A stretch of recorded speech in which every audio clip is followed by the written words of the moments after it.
We are back with you live with another Johnnie Torch live broadcast. Oh yes, lucky you. We are going to do another live show, another jawing and drawing stream, as it were. Tried this a couple of weeks ago. I don't know if it was largely successful because I didn't get any views, but I basically just do some work on the comic and talk about whatever comes into my little old mind. So if you think that's something that might interest you, by all means, feel free to stick around. You can also point me in the direction of some topics by joining the chat. But today, let's see, we are going to work on a page of the Bullets Bourbon remaster. And let me get it up on screen here. Yep, there we go. And this is a page already colored that I've done. This is the first page. Technically the second page, I guess, because we've got the story opener. That's kind of like what I call the opening credits. And so we're going to work on the cover, which is the cover art you saw probably in the thumbnail. That's the original thumbnail. That's the way it looked originally. And we are going to spruce her up with, let's see, I'm trying to find, where's that funky cloth to wipe my screen? Never have any of the tools around that I need. I'll see if I can just use a napkin here. Alright. Alright, so we are going to update the coloring from the hand-colored look, which I personally liked. I didn't think there was too much of an issue with it, but, you know, we want to make it uniform. We want to make it look like they all belong in the same library or whatever analogy you want to use. And we are going to color this cover digitally now, this time. So, let's see, the way we do this, the way I do it, is basically to take an existing colored page, like the first page here, pull up some color using the correct tool here. Let's see, I gotta put it on the color layer. And I don't do a separate layer for everything. I just do 2 layers. This might be interesting to folks. I just do 2 layers. I do the under layer where you do a lot of the editing and do some cleanup pencils and so on and so forth. And then I do a color layer where I put the colors on flat.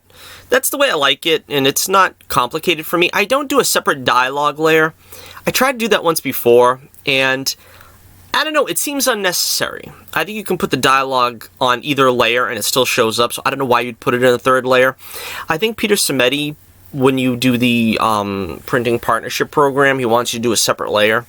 I don't know, maybe I should, learn how to do that in case I ever work with him, but this would not fit that anyway, because I think this is going to be a collection, this is going to be on the it's a remaster, so I want it to be on the highest quality paper. I want it to be magazine sized, so this really isn't applicable. But yeah, that's kind of the way I do it. Not too much of an issue. Alright, so we got some gray here. This gray is a little bit darker than the gray I used in the original artwork. Not sure if I like it too much. Let's see. I usually grab the lasso tool, and it doesn't have to be fancy at first, because we will fix up the details later. But right now I just want to see how this looks. And let's see, you loop it up together like that, fill with color. And yeah, you see, it's got to be a little bit darker because Bullets has a very light gray trench coat. So it has to pop against the other gray. We can't just have the same gray. So let me just do a little bit of his trench coat here and see if they look like they complement each other before I go any further. See, now we're having issues. I forgot to... Wait a second. Let's see, I haven't done this in a while, that's why I've been doing a lot of... but we have to put the mode on multiply. And then you can color on the layer. Alright. Let me see if I did it right this time. Yeah, see, there you go. Very important to remember all the tricks of the trade. And let's go back to the wall color here. Again, this is more just a test. I'm not really trying to get the whole thing done correctly. We're just kind of seeing if the colors look right. I kind of like that. Yeah, that's, again, this is supposed to somewhat look like the outside of his building.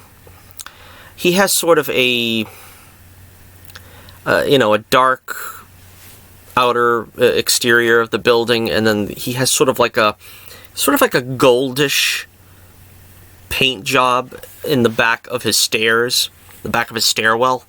This kind of was what I was going for. I may change up some of the back here. I'm not sure, but we'll see. We'll see how it goes. All right, let's continue, and I will start talking about some of the stuff that basically just comes to mind. Just got through watching President Trump's speech in Manchester, and I'm a great fan. That's kind of a dangerous thing to say, right? You know, you're always going to offend somebody when you gotta take a position on politics or whatever, but I don't know, I'm a firm believer in separating the... Oh, this thing is jumping around. Separating the art from the artist. I don't have to agree with you entirely to appreciate your work. Of course, I think if you're a Republican or a conservative, that's kind of a given, because, you know, pretty much all of Hollywood is left. So, if you couldn't separate the art from the artist, you would probably completely eschew any film or television. And that's kind of a drag if you're going to be that way. Of course, the Academy Awards were yesterday, and Joaquin Phoenix won for his portrayal as the Joker, aka Arthur Fleck, I guess. And, you know, good for him. I wasn't a huge fan of the concept. I'm not particularly fond of taking what I call children's characters and making R-rated movies out of them. I think you have to, and you've probably heard me go on about this several times, but I think you have to leave the door open for kids to enjoy these characters the way we did. And because most of us became fans, you know, by watching these shows when we were kids. Gonna make the brush a little bit thicker here. I'm a venerable Bob Ross, ain't I?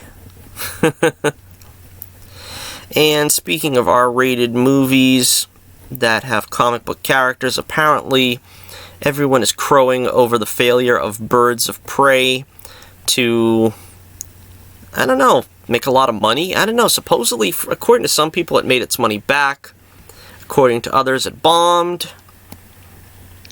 As I was saying on Twitter, to me it's kind of like being between a rock and a hard place. I'd like to see Margot Robbie do well because I love the way she plays Harley Quinn, and I want to see her come back to the character many times the way, you know, Hugh Jackman has with Wolverine, the way RDJ did with Iron Man. She's sort of the female equivalent to that with her character of Harley Quinn. But obviously they did not have a very strong fidelity to the source material. with Black Canary obviously race changed, and the costumes being practically non-existent. You know, it's kind of disappointing. Cassandra Cain completely being, you know, changed, not being even a shadow of the character from the comics. So, I don't know. You could kind of say that, you know, it was doomed to failure from the beginning. Also, the big brouhaha, as it were, over the you know, the feminist platitudes that it was supposedly going to inflict upon people, which, I don't know, according to a lot of people I've seen, it isn't that bad. I mean, this is the usual suspects. This is like Yellow Flash and Jeremy from Geeks and Gamers. They kind of are taking the approach that it wasn't that bad. I think even Zach, your boy Zach, was saying the same thing. Alright, we're going to take some yellow here. We're going to take some cadmium yellow, and we're going to make some happy little trees. And, let's see. Yeah, your boy Zach coming out, to the chagrin of many, I suppose, and basically vindicating Mike Miller that he doesn't necessarily feel the need to identify with the movement known as Comicsgate. Now, this is not surprising, because your boy Zach has always been, well, I don't want to say always, but he's been, you know, trying to avoid that drama, unlike just about everybody else. Unlike everybody else connected to Comicsgate, he's been trying to avoid the drama for the past, I don't know, year and a half, 16 months, something like that.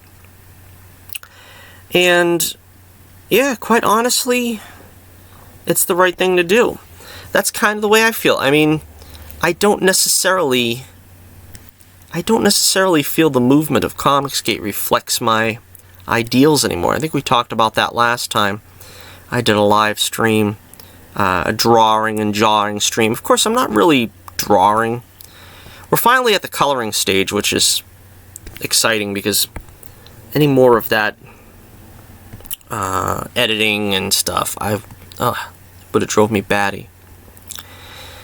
So, yeah, I mean, that's, you know, that's one thing to have the principles of Comicsgate, but I don't think necessarily it's very healthy to be a part of the movement. I don't know, that's kind of what I've been seeing. You know, I just, I don't see where it's been a healthy progress for people involved and people who are outside looking in. Alright, I'm going to choose a background here for this. I think the original background I chose originally was a little dark. We're going to try a slightly lighter color this time. I think that will do it. Alright, so we'll try this. Yeah. But again, it's, you know, the problem with Comicsgate lately, you know, in the past 6 months, 8 months, whatever it's been, is there needs to be an enemy. I don't understand why there needs to be an enemy. I don't know why there's always an us versus them mentality.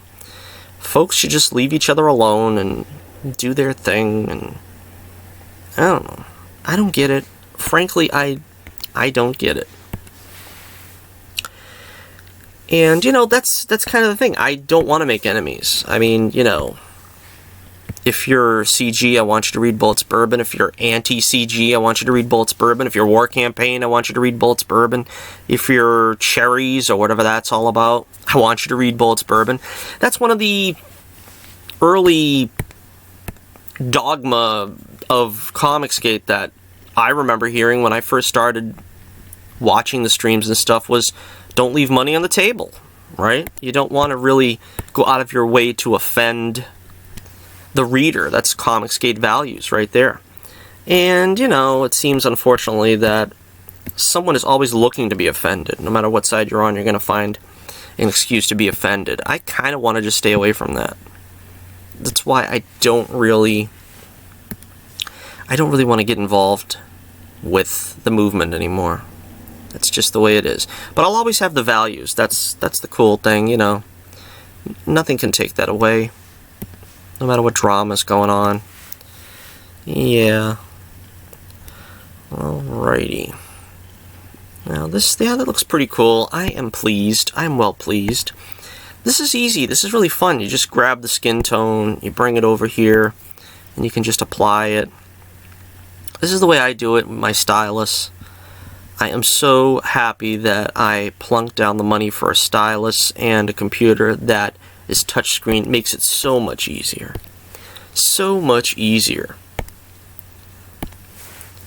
And let's see, in this issue, this is the original book. And as I always say, I tried, against my nature to want to make each and every story a multi-part epic. With this story, I just had the mantra of keep it simple.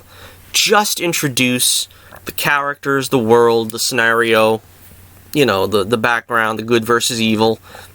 Just introduce that. Don't feel that you need to, world build in all of 23 pages, you know what I mean?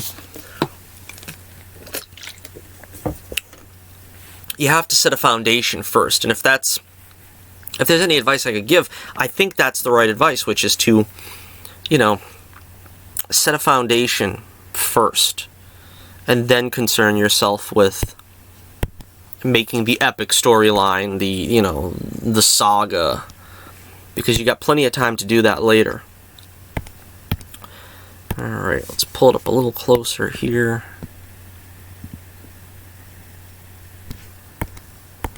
So yeah, I found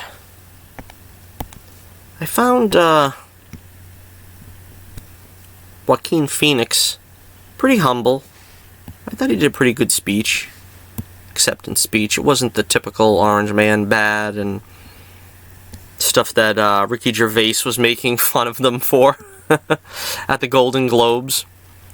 A very introspective guy, it seems. And, I also, I could clean up some of this a little bit more on the other layer. Let me see.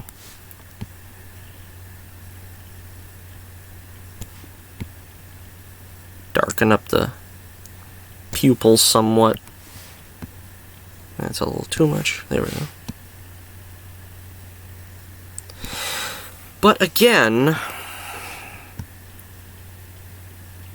try as I might, I really want to make this an epic. But the story was originally conceived when I was 13 years old, and it was a very, very simple story. Very simple.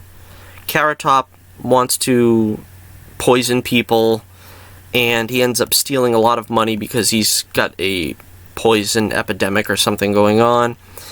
And, I had to alter it a little bit to make a little more sense, so that, Carrot Top is, he's basically trying to get the population of Stark City, where Bullets Bourbon lives, to drop to a ridiculous level so that they would be pliable enough, the inhabitants of the city, to sort of proclaim him ruler. So I stood true pretty much to the original story concept. So, like I always say, it's a double-edged sword. On the one hand, people probably expect something a little bit more fantastical, and then they come to the story and find out it's just a simple good versus evil. Bad guy wants to do something bad, good guy stops him. You run the danger of people thinking it's just a little too simplistic. But, if you start off with a real huge opus that is going to take like a scorecard to try to figure out, you're probably going to lose some readers that way too. So I figured it's best to just lay the groundwork, let people understand this world, get a feel for what goes on here, and then, in the subsequent issues, we can build on that, and we'll have the epic stories, and, you know, the story arcs that go on for 3 or 4 issues, and so on and so forth. This is Joe Thursday, and he, of course, partnering up with his friend Patrick Chubby O'Reilly, and they're sort of my they're my Abbott and Costello of the book. I'm a huge fan of 40s comedies, 40s humor. That's where I got my sense of humor for all this stuff. And when I was coming up with the story, I was like, what if I had my own Abbott and Costello, Laurel and Hardy, as sort of the comic relief, as the backdrop for the, you know, the action and the drama and what have you. And that's when I came up with these guys. And, you know, I really enjoy them. It's a very different type of storytelling. I call it a very simple storytelling because I don't really, you know, I take my inspiration mostly from, as I always said, I give the credit to like 80s action shows, the A-Team, Knight Rider, and so on and so forth. And very rarely did you ever have like detailed backstories for the characters. That's something that's happened in more recent times. You know, you introduce a character and then you have to go into their whole life story and their relatives and their family dynamics and the squabbles. And this is, you know, completely the opposite. You know, we don't know anything about the backgrounds of these two. You know, all we know is they're friends, they grew up together, these 3 guys, and, you know, it's much more harkening back to the old school ways of television. Because as I've always said, this is sort of my version of a television show that should have been on in the 80s, that I would have loved as a kid, married with the, you know, the sort of Bruce Timm style artwork of 90s animation, 90s DC animation. That was kind of what I was going for. You take those 3 factors, 90s DC Bruce Timm style animation, you take the stylings of the 1980s action-adventure shows with the action hero, and the 1940s, 30s/40s style humor of classic comedy, Abbott and Costello, Marx Brothers, Three Stooges, a little bit of everything I owe to my sense of humor here. And, you know, I don't think that's that classic formula. There's not enough of it these days.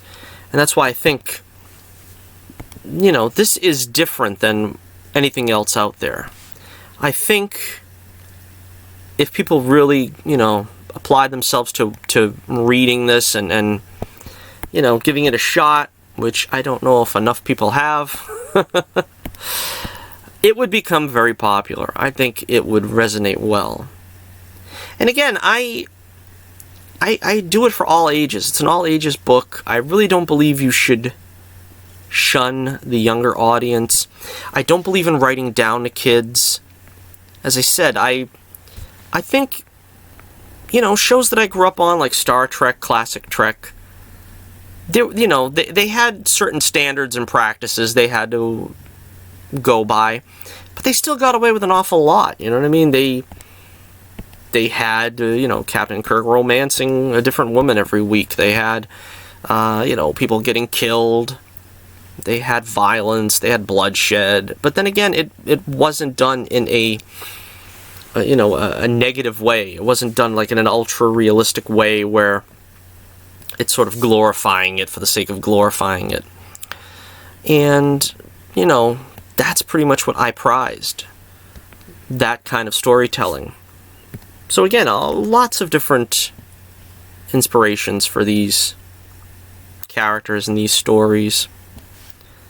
As I always say, Bullets Bourbon is meant to reflect sort of the action-adventure heroics of Indiana Jones, the keen analytical mind and disguise abilities of a Sherlock Holmes, along with the, you know, sort of emotional hang-ups of a Charlie Brown. So, lots of fun. Now let me see, am I going to get... Yeah, alright. It's easy to just try to get it all done in one fell swoop. Carrot Top is introduced here. Carrot Top, of course, is somewhat inspired by Lex Luthor. We say that he's my Lex Luthor, and Pickle Puss is his Otis. That's not a, you know, an entirely accurate presentation, though, because again, even with them, there's a very Laurel and Hardy-esque, you know, or perhaps, I think more accurately, there's a very Ralph Cramden, Ed Norton relationship between them, where they feel very, you know, to quote, you know, Jackie Gleason in one of the episodes, what I say about Norton is one thing, how I feel about him is another, and it's kind of that way between Carrot Top and Pickle Puss. I think he doesn't really respect him, but he kind of doesn't know what he'd do without him. And again, that's also a trope that was, you know, successful with Harley Quinn when she first came out. It was almost that same thing where the Joker doesn't really respect Harley, he doesn't treat her like he should, but then again, he kind of doesn't know what to do without her. If she's not around, like in a couple of those episodes, he kind of, you know, he tries to replace her, he can't replace her. It's just, they go so well together, and that's kind of, I think, what happens with Carrot Top and Pickle Puss. And of course, they were childhood friends as well, which I think adds to Pickle Puss being able to tolerate Carrot Top's general bad treatment of him. Alrighty, let me see here. How are we doing for time? What are we doing here? Almost on a half hour. Let's go a little bit further before we're done for the evening. Yeah, this is what I would be doing on a typical evening working on the book. And as I said, I can usually bang out a page, coloring a page, in about a day and a half, depending on how complex the page is. Day and a half. And I would typically be listening to somebody on YouTube, or listening to the radio, or going back and forth and doing some tweeting or something.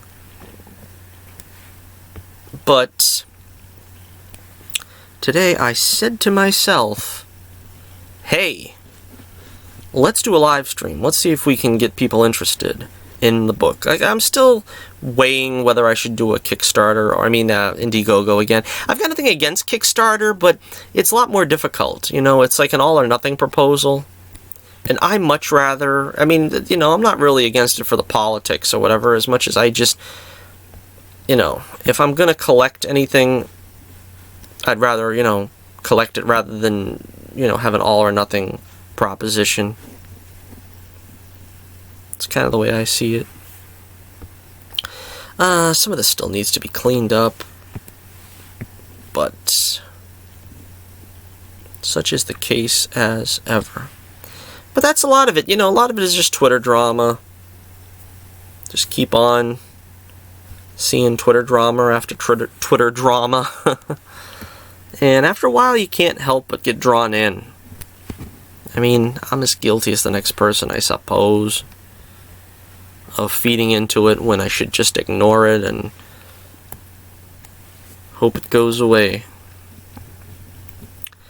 Looking forward to some more convention appearances. I haven't gotten too many convention appearance options yet. But yeah, looking into them. Hoping to see you all there at KidsCon, which I will be returning to for the 3rd time this June 14th. And I am also looking forward to Plastic City Con, which I will be at for the 1st time this year. Keith Gleason, creator of the Mighty Mascots, runs that one. Met him a couple times. Real nice guy. Of course, I bought the Mighty Mascots comic, and I have to admit, I didn't read it yet. I'm terrible lately. I used to be able to read a comic as soon as I bought it. Now I buy them, and I just put them down, and I just don't pick them up. I don't read. I blame it on the internet. It's the same thing with television. I could just, back in the day, just sit down and watch something without losing interest. But now, it's like the internet kills, your conception of time. It makes you feel like you've spent more time doing nothing but watching TV than you really have. And so it feels like, oh, gee, yeah, maybe I should check Twitter. I haven't checked it in like 5 minutes. It's the same thing with reading. It's like, oh, well, I got something else to do. That's why I'm so thankful that I didn't have any social media when I was a kid. I would never be doing what I'm doing now if I did. And, God willing, I have kids that I'm not going to let them... not going to let them get involved in this as well. Alright, so... let's see, should we wrap it up here? What else can I do before we wrap it up? Well, let's see.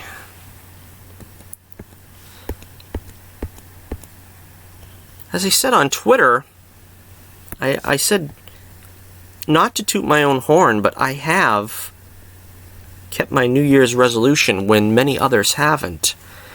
And I managed to lose weight. Really excited about that. It wasn't that I was in serious need of losing weight, but after the holidays, everybody could stand to lose a few pounds, and I was very happy that with some dedication, some help with the magic juices, and with some slightly more exercise added to the routine, and with a little bit of portion control, pretty much, I was able to lose the weight within 4 weeks. I still got a little more to go, but yeah, very pleased that I managed to do that. I'm thinking I might need to make the background a little bit of a different color. I don't think it should be the same color. It should be slightly different, but I don't know if it should be lighter or darker. Let me try this color. Let's see. Yeah, I think that's better. That's more of a pavement color to me, so I think we'll go with that. It's still not as light as Bullets' jacket here. So yeah, I think that'll do. That'll do. So yeah, it can be done. I'd lost weight before. I mean, I knew I could do it. But it's always a question of, do you want to? You know what I mean? Is it worth it to you? Would you rather have that extra Twinkie at night? That's all it comes down to, really. It's just mind over matter. It's, instead of having a bag of chips by my chair watching television, I'll just take out, 2 small handfuls. That goes a long way. And like I said, maybe going for a walk every other day instead of like twice a week. That's very important. I think, when you go for a walk, it doesn't have to be a jog. It doesn't have to be strenuous. You don't have to break a sweat. You're going to break a sweat anyway on the way back. That's what I found. It could be freezing outside, and it tends to be typically freezing here in New England. But on the way home, I break a sweat. I'm getting my exercise, and all I'm doing is walking. So, and I would, say for 45 minutes, maybe a half hour. You start out with a half hour. You can get it to 45 minutes. You're doing something. And it doesn't have to be, like I said, a real strenuous routine.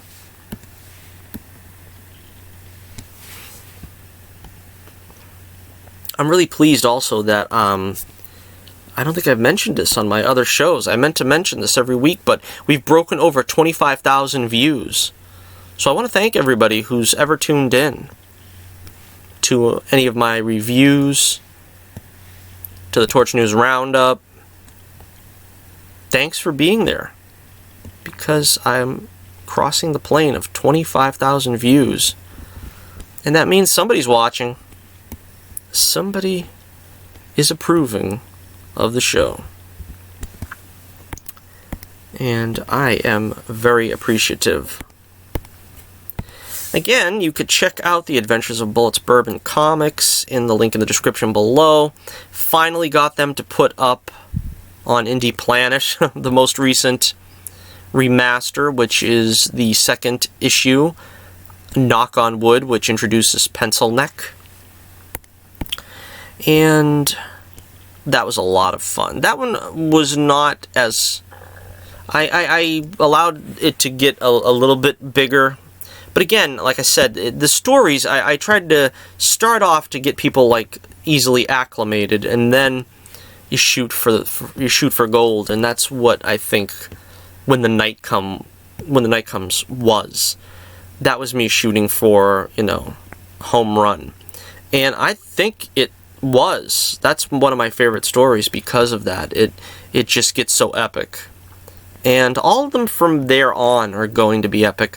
I can't wait. I can't wait to get through with this remaster. Because, I'm not a George Lucas. I don't really like going over my old stuff. I don't like being the one to have to fix it up and say, well, this is kind of dated. This doesn't look like it's, matching the quality of the subsequent books. I don't really want to do that. So having to do this, having to stop everything and do this for a full year as I remaster the last two books and remastered this one, it's not as much fun as it's just I get the satisfaction of knowing now that they look about as best as they're going to look. And I take great pride, if I may use the term, I take great pride in the fact that I do all the work myself. You know what I mean? I'm a cartoonist, you know what I mean? I'm not in it to delegate responsibility to another party. If you don't like my artwork, well, that's on you. It's my artwork, you know what I mean? I don't want to be the writer of a book that somebody else draws. I want to draw my own stories. That's the reason why I learned to draw, so I could draw my own stories. And I created these characters so I could tell these stories about these characters. It's not something that I want to farm out to somebody someday. I don't know how people do it. I honestly don't. I couldn't see this be given to anyone else to write. I mean, I think that maybe someday, if I were to, look for a writer or something for some project, that's a possibility. But I really can't see it because I know these characters so well. I know how they think. I know, they live and breathe through my imagination. And I don't think anybody really would be able to, tap into that, for lack of a better term. But, I'd love to see people having fun using their imaginations and trying to come up with other stories, other scenarios where Bullets is put into harm's way. And so on and so forth. That'd be a lot of fun, But again, I wouldn't, I most likely wouldn't be purposefully finding people to fill that role. I get so many stories that, like I said, I just wish I had the time to tell them. Because seeing as how I'm drawing it all myself, and I am coloring them all myself and lettering it all myself, it takes quite a while. I'm so thankful again that I got the right equipment here to help me do this. This used to take me a year to do a book. Now it takes me 6 months. So I would love to get it down to quarterly, and I could have issues out quarterly. Right now they're biannually. I can get a book out usually in spring and winter, which is typically, I'll have a book out April or May and November or December.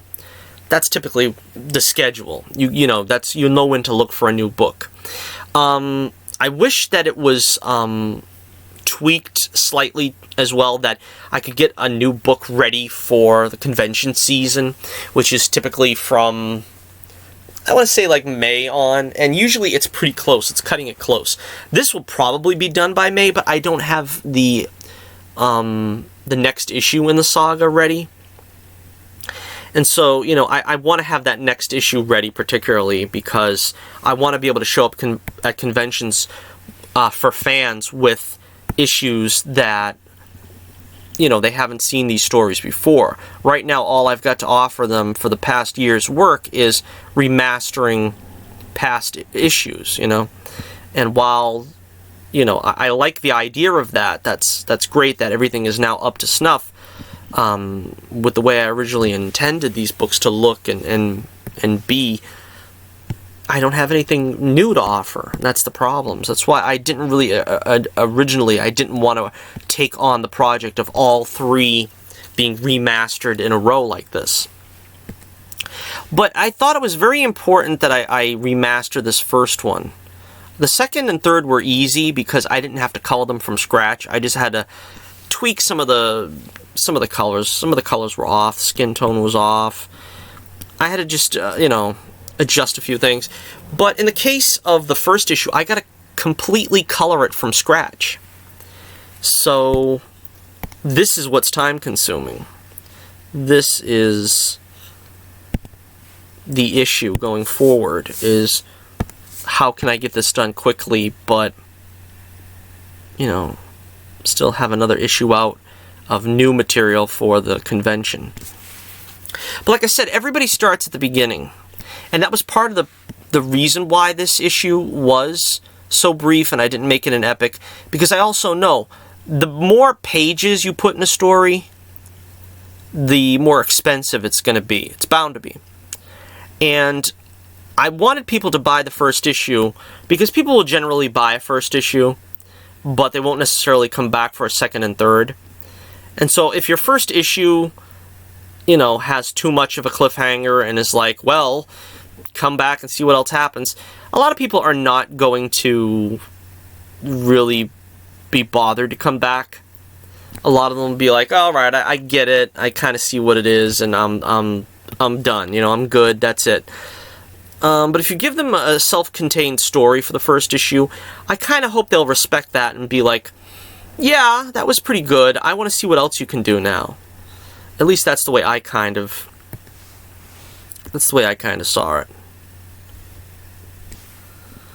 Alrighty. That is the fearsome appearance of Bullets Bourbon. He looks pretty angry, but he's generally a lovable fellow.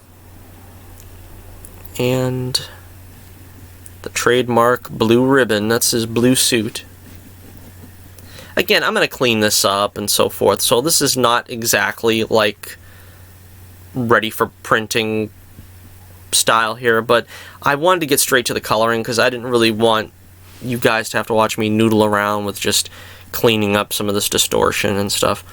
That's more stuff I'm going to do later.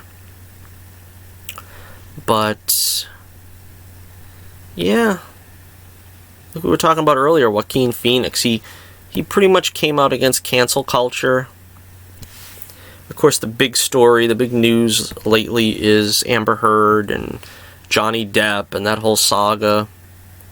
But again, I don't really believe in cancel culture. I don't believe that we have the right to tell, you know, who's going to work and who's not. And it would have been that way for, you know, no matter what way it turned out. Like, for example, if it had been Johnny Depp, I would have been equally like, well, you know, I think he should still play Jack Sparrow, even if he's, like, guilty of acting like a jerk, you know? It's the same thing with Amber Heard. I mean, I think she should still play Mira, even though she, you know, acted like a jerk, you know what I mean? It's like, it's not my place to say you've done something so reprehensible that you should never work again. I mean, you know, the court of public opinion is going to be heard, and They're going to have to deal with that, and you're probably going to have to deal with a lot of people probably boycotting your movies because of it. But I don't think it should be just an all-out assault on whoever does these things. You know what I mean? It's like, unless you're like an O.J. Simpson, or, you know, who's the other guy there that was, like Robert Blake, where it was like, you know, they kind of got away with murder. Kind of. Allegedly. Supposedly. And you can kind of tell that, you know, people don't want to really be associated with them. But, you know, with these he said, she said things, I honestly don't care. It's like, that's their business. Whatever goes on or went on, that's on them. And just let them continue doing whatever it is they were doing before they started, you know, being thrust in the media with all this. So, that's my take on it anyway. And I'm sure nobody cares. Do you care? If you're out there and you're watching, either on a rebroadcast or whatever, and you care, just put in a comment and say, I care. But, yeah, I don't think many people do. Which is another reason why I don't know if I should do a Indiegogo. I'm thinking I was gonna do an Indiegogo, but I kind of chickened out with the second book, the Knock on Wood book. But I stopped and I was like, well, I don't really want to have 2 unsuccessful campaigns on under my belt, you know. So if I can get any interest in these videos, if I can get any interest on Twitter, which I honestly haven't really, I will try another Indiegogo. And it'll be fun this time because now I have 3 books to offer. Before I was just offering the originals. As I said before, the originals are going to be unlisted soon. About a month and a half they'll be unlisted. And you will not be able to get them again. So, if you want the originals, what the heck color is that? If you want the originals, now's the time to act. But like I said, I wanted to do the first issue remaster as early as possible, because that's the issue everybody buys, and that's the issue that's going to make or break it. So if it looks wildly inconsistent with the rest of the books, because the rest of them are digitally colored, you know, and the rest of them are digitally lettered and look a lot more professional, you know, it's not the best foot forward. I got to put the best foot forward with these books, and so rather than wait on this and say, well, let's do Bullets Bourbon 7 and then we'll get back to this, and no, you can't do that, because while you're doing that, as good as your other books look and are, and no matter what you do with them, everybody wants to get that first issue, and everybody wants to get the simple issue that tells one story. That's why I said I tried very hard to try to make this a self-contained issue, so that people will say, all right, I get it, this is the idea, and then you can decide whether you want to continue on or not. But if you don't make that effort, and you say, well, I'm never going to fix up that first issue until, whenever the cows come home, everybody that buys that first issue, they don't really have the understanding of what, how we got here. You know what I mean? It's like, they get that first issue and they're like, well, why is this so inconsistent? So I had to make sure that it was consistent. That was the plan, at least. Alrighty. Well, I guess that about does it here for now. We'll work more on this later. We're coming up on, coming up on an hour. About 50 minutes. Yeah, we're doing pretty good here. It's coming along. It'll probably take me, like I said, it takes me about a day and a half. I'll probably have this 90% done tonight and finish up tomorrow afternoon. So, make sure you check out the link in the description below. You can check out the Adventures of Bullets Bourbon Private Eye on my website. You can find some preview pages there that will give you a feeling of the flavor of the Bullets Bourbon universe. You can check out my link below for my Twitter page. And I've been trying to get some tweets going about the characters so that if you don't go to my website, you'll actually, be able to see some tweets about the characters and, once again, get acclimated to the universe. Be sure to be here for our Saturday show, the Torch News Roundup, the only way to spend your Saturday here with us on the Johnnie Torch live broadcast, where we talk about all the news, pop culture, and so forth that, strikes my fancy at least. Make sure you like, share, and subscribe if you are so inclined. Very interesting. I got a thumbs down 2 episodes ago, and I don't know why. I kind of like to know if you're going to thumbs down the episode, will you tell me why? I mean, I don't really mind the thumbs downs because it shows you're interacting with the channel, but I don't get it, frankly. I don't know what you're objecting to. I also found it strange that I got a comment on my last video and it's still saying I have no views. How can you have someone comment on your video and have no views on that video? It boggles my mind. I'm baffled. Alright, so yeah, once again, check out the Adventures of Bullets Bourbon Private Eye on my website. Link in the description below. You can purchase them at Indie Planet. And hopefully if you go to your local comic shop and say, hey, why don't you carry the Adventures of Bullets Bourbon Private Eye? Maybe they too will get in on the action and, put this put this well-crafted tome in your local comic shop. But until then, check out my website for the Adventures of Bullets Bourbon Private Eye. Alright, so that will do it for yet another stunning adventure here with you. This was Johnnie Torch live broadcast number 194, I believe. Yeah, that's what it is. And we will be with you probably Saturday, if not Wednesday. I'm still trying to do more videos, hence why I'm doing this one. But until next we meet, this is Johnnie Torch reminding you once again, keep the flame burning brightly, and I'll be with you again real soon.